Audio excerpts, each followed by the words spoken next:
Ada loh orang yang misalnya dibilangin biayanya 20, enggak jadi 100 itu ada. Harus diberangkatin lewat izin tinggal sebagai pekerja di Jepang. Bisnisnya dia itu kayak bisnis properti sebenarnya. 18,4 itu sudah termasuk makan dan tempat tinggal selama 3 hari 2 malam.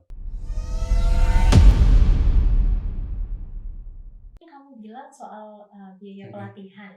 Apakah biaya pelatihan skill itu cuma berlaku di kayak kalau misalnya kita mau masuk ke bidang perhotelan atau misal mau udah aku mau merawat lansia aja, apakah itu ada juga pelatihan bayar biaya pelatihan skillnya atau? Ya, kalau yang perhotelan tadi kan 3 juta. Kalau untuk yang di bidang non perhotelan, itu kan Pocket Nihongo handle sendiri. Nah, itu biayanya 4 juta. Mau itu pengolahan, mau perawat lansia atau jasa makanan, restoran gitu kan. Gitu.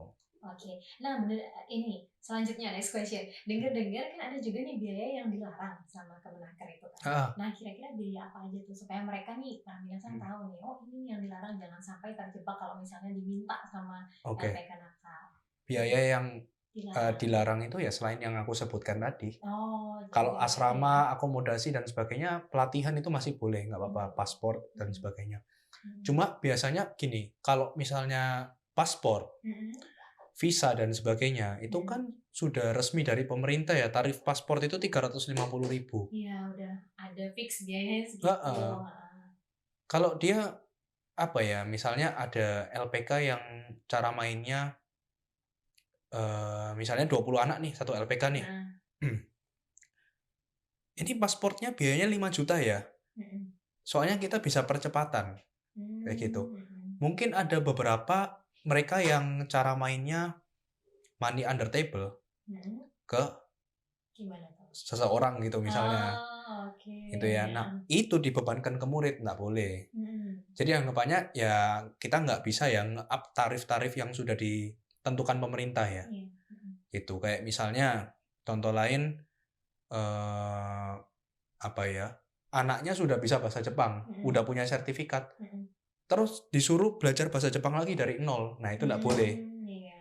Mendobelkan biaya gitu. Itu nggak boleh. Gitu. Soalnya ada yang di Bandung kemarin juga ketangkep gara-gara kayak gitu. Terus ya pokoknya nge-up harga, misalnya kayak harga resmi lah ya intinya. Gitu. Kayak misalnya tes kesehatan harusnya 1 juta, dia up jadi 5 juta, 4 jutanya masuk kantong sendiri kayak gitu, nggak boleh. Kalau pelatihan ya memang kan jasa kita sendiri. Gitu. Jadi nggak apa-apa sebenarnya, asalkan murid merasa itu worth it dengan apa yang dia dapat. Gitu. Oke, next question. Banyak juga nih yang nanyain. Ketika murid sebelum berangkat ke Jepang, biasanya problem apa aja sih yang terjadi gitu? Sebelum berangkat ke Jepang, ini maksudnya problem yang bisa membuat murid itu batal untuk kerja ya? Ragu-ragu kayak. Problemnya itu kalau dari muridnya ya, yang buat dia batal untuk bekerja adalah yang pertama dari kesehatan, itu bisa jadi. Pertama kali cek kesehatan di awal, bagus. Habis itu 5 bulan kemudian setelah kontrak turun, dia ngerokok terus. Paru-parunya ada bercak nih. Dicek lagi, wah nggak bisa. Nah, itu bisa gagal, makanya harus menjaga kesehatan. Terutama selama program itu ya. Selama program itu, gitu. Habis itu masalah kesehatan. Habis itu yang kedua, mungkin ada beberapa murid yang tidak bisa berangkat karena biaya juga bisa. Tiba-tiba misalnya ada musibah, dia harus pakai uangnya untuk yang lain. Otomatis kan, ya udah deh, saya nggak jadi deh gitu. Nah, ada juga yang gara-gara udah 5 bulan nih jalan prosesnya, udah lulus tes dan sebagainya, udah wawancara, ternyata nggak diizinkan sama istrinya. Atau nggak diizinkan orang tuanya. Makanya kita selalu minta surat komitmen orang tua, wali, pasangan, atau orang tua, wali, atau pasangan, komitmen diri, sama surat keterangan RT, RW, lurah, atau kadus. 3 surat komitmen atau surat pernyataan ini kita minta di awal, agar tidak terjadi hal-hal tiba-tiba nggak jadi kayak itu. Kalau memang belum wawancara, oke lah, ruginya di muridnya, tapi itu kan eman juga. Nah, yang bahaya itu ketika perusahaan Jepang misalnya nih, udah lolos kontrak, dia sudah bayar untuk COE, udah di-bookingkan tiket pesawat, anaknya nggak jadi, dia harus ganti rugi sebanyak itu berarti. rugi gitu, ya. lebih rugi lagi gitu. Apalagi kalau misalnya untuk beberapa bidang yang kita pakai namanya perusahaan sponsor. Perusahaan sponsor kan dia berarti sudah sponsorin anaknya ketika sertifikatnya keluar. Gitu. Disponsorin biasanya untuk nembus sertifikat itu, dan biasanya itu satu anak itu 14.700 yen atau sekitar 1,5 juta. Ya lumayan sih gitu. Kalau dia hire 100 orang kayak gitu, dan anaknya itu kan sebenarnya kalau misalnya namanya perusahaan ya, hire orang itu kan nggak mungkin dia hire sepuasnya unlimited orangnya, kan nggak mungkin. Pasti dia ada kota 100 orang, sudah penuh ya ditutup. Tiba-tiba nggak jadi, dia bayar agen untuk rekrutmen lagi kan. Gitu.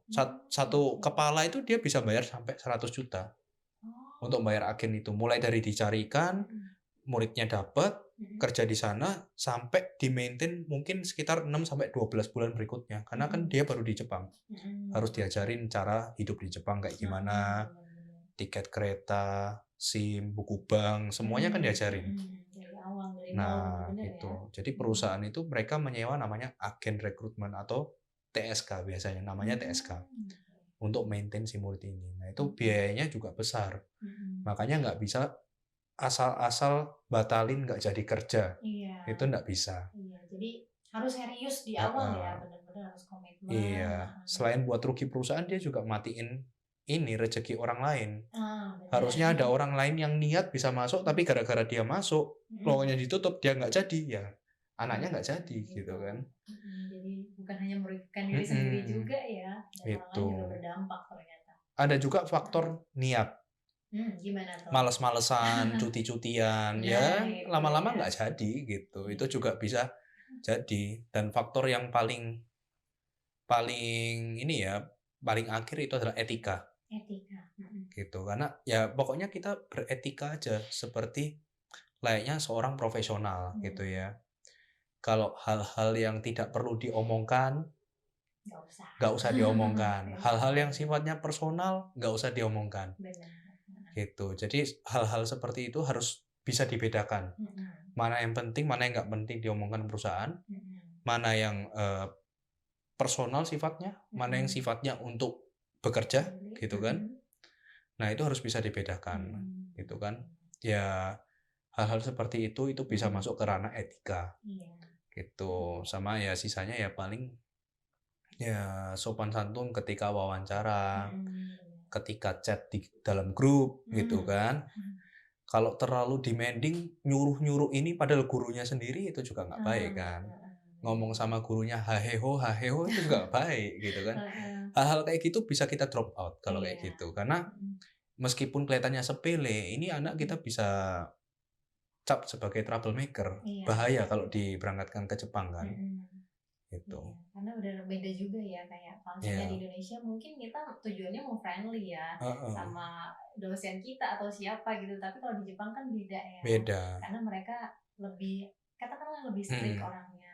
Nah, seperti itu. Jadi itu harus benar-benar jadi concern buat binasang yang mau ke Jepang ya. Iya. Itu lebih parah kalau anaknya nggak tahu kalau itu salah sebenarnya. Nah, gitu. Udah salah, nggak sadar gitu ya. Udah salah dan dia nggak sadar, mau meperbaikinya gimana? Gitu kan. Nah, itu parah banget sih. Ya. Oke, Miriam, tadi kan kita sudah bicara tentang apa sih yang harus diwaspadai oleh CPMI atau calon pekerja migran Indonesia kalau mau berangkat kerja ke Jepang. Nah, namun setelah berangkat kerja ke Jepang nih, kira-kira hal apa aja sih yang perlu diwaspadai oleh pekerja migran Indonesia itu sendiri? Oke, setelah nyampe Jepang ya? Iya, setelah nyampe. Setelah nyampe Jepang, yang pertama ya jaga nama baik bangsa ya di sana ya. Jangan berbuat aneh-aneh. Bukan masalah saya super nasionalis atau gimana, cuma itu akan mempengaruhi teman-teman yang lain yang juga mau berangkat. Jangan sampai gara-gara anak-anak yang berbuat onar di sana, negara kita yang di blacklist. Mungkin sampai satu negara nggak bakal di blacklist ya, tapi ada beberapa perusahaan, bukan Jepangnya yang blacklist, tapi perusahaan Jepang yang ada di situ beberapa udah nge-blacklist yang namanya orang Vietnam. Karena masalah itu ada kasus yang lucu gini. Kita kan juga salah satu kerjasama dengan Marriott Hotel ya. Marriott Hotel ini salah satu pekerjanya kapan itu 2 orang Vietnam. Gitu. Dan itu ada tamu, dia belum check out, tamunya itu lagi keluar lah untuk jalan-jalan biasa ya tamunya. Mau nyiapin surprise buat ulang tahun anaknya. Nah, disimpan ini kue ulang tahun di kulkas hotel. Pulang-pulang dilihat nggak ada. Ternyata dicek CCTV, dimakan sama staf orang Vietnam tadi. Dari saat itu, mereka sudah nggak mau terima yang namanya orang Vietnam. Mau dari manapun, mau dia baik, jahat, atau apa, Vietnam nggak mau. Aduh, kasihan banget ya. Padahal karena oknum 2 orang itu. 2 orang merugikan jadi satu negara di blacklist sama perusahaan itu. Oh my God, iya. Nah, jangan sampai nanti juga seperti itu. Makanya yang pertama harus diwaspadai ketika sudah sampai Jepang, jaga sikap. Gitu, ya. Tapi selain sikap, itu juga ada beberapa hal juga sih sebenarnya ya yang perlu diwaspadai di situ ya, seperti yang tadi aku sudah sebutin ya. Orang Indonesia sama-sama tarik orang Indonesia lainnya untuk ya masuk ya afiliasi Yakuza itu tadi. Itu gitu. Sangat-sangat menyeramkan ya. Ini daripada aku yang rugi, tarik orang-orang lain aja biar kita rugi bareng, biar kita satu nasib. Nah, kadang-kadang kan ada orang-orang yang berpikiran seperti itu. Jadi nggak mau menderita sendiri ya, malah ngajak-ngajak orang ya. Iya, jadi jangan gampang teriming-iming hal yang sebenarnya itu secara logika nggak masuk akal ya. Kan sebenarnya bisa dihitung, misalnya dia nawarin gaji di tempat saya restoran 50 juta, kamu cuma perlu kerja 1 hari 8 jam, 1 minggu 40 jam, dan itu daerahnya di Osaka, gitu misalnya. Kita kan tahu gaji per jamnya Osaka, UMR-nya itu sekitar 100 ribuan lah, anggaplah seperti itu. 100 ribu dikali 8 jam per hari berarti 800 ribu. Dikali 40 jam berarti 4 juta. Harusnya 1 bulan 16 juta. Tapi dia ngomongnya 50 juta, nggak ada lembur. Itu kan sudah nggak masuk akal. Gitu loh. Nah, itu kemampuan berpikir logis dan kritis itu juga dibutuhkan. Gitu, agar tidak gampang keiming-iming. Gitu. Karena kalau aku lihat kan ya gampang ya. Orang di depan uang itu kan gampang keiming-iming ya. Gitu, itu yang berikutnya gitu kan. Jadi perlu dihindari hal-hal seperti itu sih. Terus apalagi ya, paling ya belajar budaya Jepang lah, meskipun kita pendatang tapi tetap kita harus menyesuaikan, jangan budaya Indonesia kita bawa ke Jepang. Karena beda ya. Beda. Di Jepang itu nggak bisa, kayak maksudnya contoh paling gampang, kita mau naik lift aja ya, elevator eskalator. Iya, eskalator. Kita mau naik lift nih, biasanya ini kan pintu di sini, orang mau keluar kan, itu orang ngantrinya di depan pintu juga mau masuk. Nah, harusnya itu kanan kiri antri, yang keluar dibiarkan dulu, baru kita masuk. Gitu. Jadi jangan barengan. Iya, jangan yang mau masuk, yang keluar mau keluar, nanti kan gimana? Hubrukan gitu kan. Nah, hal sesimpel itu. Terus ini yang juga aku baru tahu ketika di Jepang. Di Jepang itu ada ketika naik eskalator yang tangga jalan itu ada aturannya. Jadi misalnya di Osaka, aku lupa di Osaka atau di Tokyo ya, sebelah kiri diem, sebelah kanan untuk dia jalan. Jadi kalau mau eskalator ini kan biasanya untuk 2 orang ya, kanan kiri. Yang kiri diem untuk diem berdiri gitu. Yang kanannya yang mau jalan-jalan gitu. Yang mau santai ya harus memimpir ke kiri itu. Dan itu beda daerah beda. Osaka kiri, Tokyo bisa kanan kayak gitu. Itu sih, itu memang harus dipelajari. Kalau di Indo kan berjejer nih orangnya, jadi kalau cepet-cepetan ya udah lewat tangga biasa gitu. Iya, benar. Sama waktu sih, waktu yang paling penting. Di sana telat dikit ya udah ditinggal, kayak kereta gitu nggak mungkin nunggu ya. Iya, benar-benar sangat detail ya. Benar. Sama ya kalau di kereta atau di tempat yang tertutup gitu ya, yang bersama orang lain kayak di lift, di dalam kereta, di dalam bus, nggak boleh kita telepon. Iya, karena itu bisa mengganggu. Gitu. Sampai sebegitunya ya. Iya.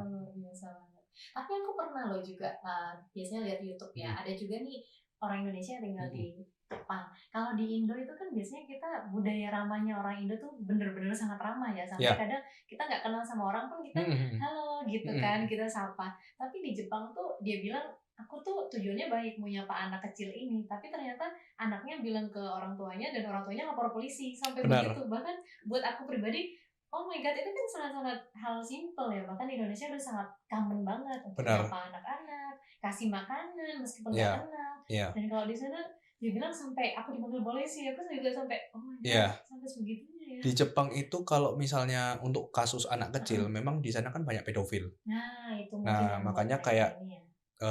kita foto ada anak TK nih lewat kan lucu-lucu tuh. Kita foto bisa masuk polisi. Nah, iya. Kita nyapa, kita cubit pipinya atau kasih permen, polisi. Bahkan katanya kalau mau foto di situ harus nggak boleh mode silent ya, harus kedengeran tuh katanya kameranya. Oh iya.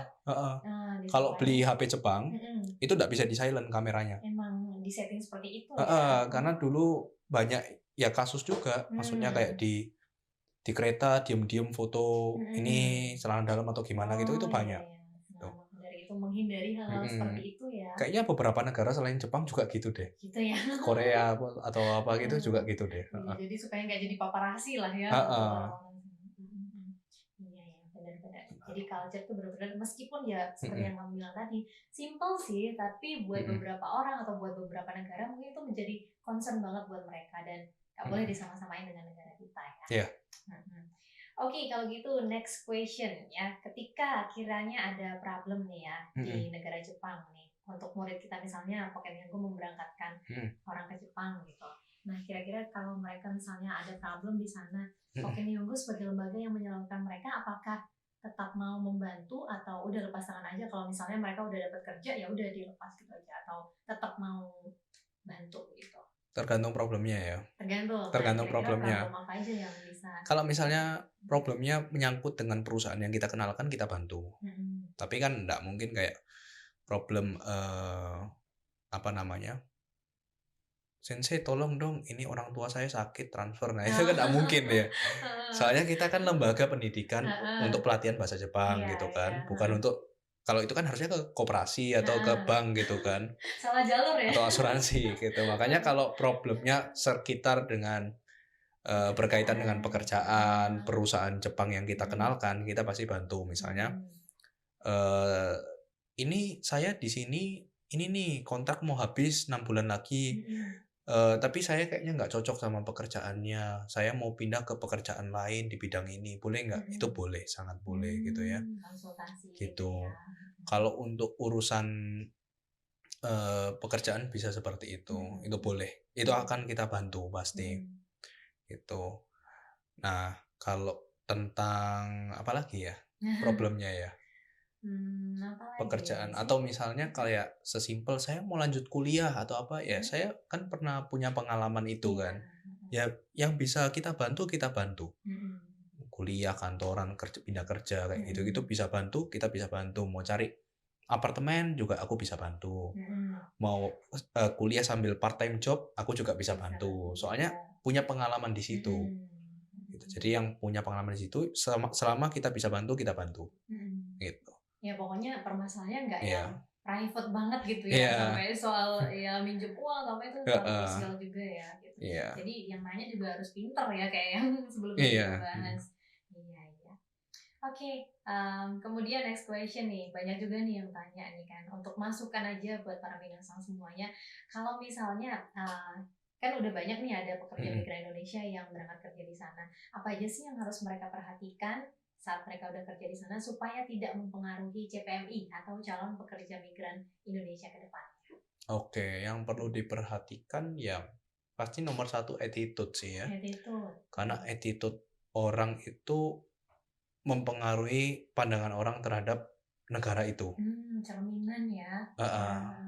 Kalau dengar orang China, sekarang yang dalam pikiranku adalah berisik kalau ngomong teriak-teriak. Gitu. Kalau dengar orang Jepang, orangnya pemalu, pendiam kayak gitu-gitu. Introvert banget ya. Kalau dengar orang Vietnam, yang di dalam pikiranku adalah mereka kerja di Jepang karena ada utang. Gitu. Karena teman-temanku Vietnam ya seperti itu. Gitu. Jadi jangan sampai Indonesia di image mata orang Jepang itu jadi buruk gitu loh, karena sikapnya tidak benar.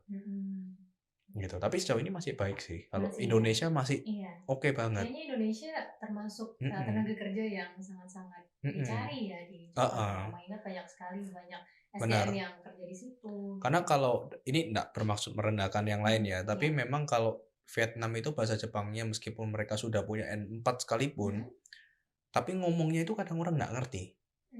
Gitu. Jadi intonasinya itu lidahnya masih sulit. Terus kalau orang Filipin, mereka rata-rata maunya ke Eropa, jadi saingan kita kurang. Gitu. Terus sebenarnya Filipina juga nggak terlalu punya accent yang kental ya. Iya. Sama mirip-mirip lah kayak orang Indonesia gitu. Benar. Tapi syukurlah menjadi ini yang bagus ya. Orang Thailand juga masih kurang kalau dibandingkan dengan kita. Jadi kita ini masih bagus lah citranya di mata orang Jepang ya. Good. Dan kita hardworking ya. Iya, itu dia. Gitu. Terus apa lagi nih kira-kira? Itu kalau misalnya yang perlu diperhatikan setelah bekerja ya, anggapannya ya attitude itu tadi. Itu yang paling penting ya. Itu yang paling penting. Sama ya inilah, kalau sudah kerja pastikan jangan melanggar kontrak. Kontrak kalau mau pindah kerja, kontraknya dihabiskan dulu. Cari kerjanya boleh 6 bulan, 8 bulan sebelum kontrak habis. Cuma pindahnya setelah kontrak habis. Gitu, karena itu kan merugikan perusahaan. Nanti yang ditelepon bukan cuma dia aja, tapi lembaganya juga. Lembaganya juga ditelepon. Ini bertanggung jawab juga nih. Ini anak kamu kok kabur gitu kan. Nah, kayak gitu-gitu. Terus bagi teman-teman yang punya hutang, misalnya pinjam bank di Indonesia dan sebagainya, dibayar gitu. Kalau nggak dibayar, nanti mereka hutang itu kan pasti ada batasnya. Misalnya dibatasin berapa M. Kalau sudah melebihi batas, anak-anak yang serius nggak bisa ngutang. Gara-gara anak-anak yang nggak serius ini. Itu yang membuat image-nya jadi susah, iya, karena dulu pernah ada program dari pemerintah namanya KUR TKI. Itu pemerintah sekitar 700 orang mau kerja di Korea, tapi masih banyak yang nggak bayar. Makanya programnya di stop. Lah yang serius jadinya nggak bisa. Iya, jadi kasihan ya. Iya. Ada oknum ini lagi ya. Itu sih kurang lebih. Kalau gitu, thank you so much. Satu lagi. Satu lagi. Apa nih kira-kira? Kesehatan finansial harus dijaga. Iya. Di sana tujuannya untuk bekerja, jangan terlalu boros. Jangan target, FOMO, ya. Iya, jangan FOMO. Ditargetkan sebulan mau nabung berapa? Gitu, biar nggak sia-sia. Iya. Kan ada tuh orang yang kerja di 5 tahun di Jepang, pulang Indonesia nggak bawa apa-apa, pengangguran. Sama aja dong, ngapain di Jepang gitu loh. Kalau ujung-ujungnya jadi pengangguran, mending di Indonesia aja. Gak habis tiket, ya, gak habis biaya pelatihan gitu kan. Gitu sih. Jadi harus dibudget, hemat. Kalau mau jalan-jalan shopping boleh, tapi di budget 1 tahun berapa puluh juta atau berapa juta rupiah yang mau dilanggarkan gitu. Karena itu yang sangat-sangat penting ya. Kalau misalnya kita dimanapun kita kerja, kalau kita tetap nggak bisa manage keuangan kita dengan baik ya, pasti sangat-sangat sulit ya. Iya. Oke deh, ada lagi yang mau ditambahkan? Sudah. Williamson sih. Udah ya. Oke, Williamson, thank you so much for coming here. Thank you juga untuk informasinya yang tentunya sangat informatif sekali ya. Ya. Dan yang pastinya untuk minasan semuanya, please be more vigilant. Jangan sampai kalian hanya karena teriming-imingi oleh yang namanya program yang murah dan sebagainya, terus kalian lupa untuk berjaga-jaga ya. Jadi please be careful sebelum kalian spend money. Dan yang pastinya jangan lupa juga untuk saksikan next episode kita, karena pastinya ada banyak sekali episode-episode menarik lainnya yang pastinya layak untuk kalian simak. Dan jangan lupa untuk follow Instagram pocketnihongo.id dan juga Instagram William Desio. Oke, kalau gitu minasan, see you in the next episode and sayonara.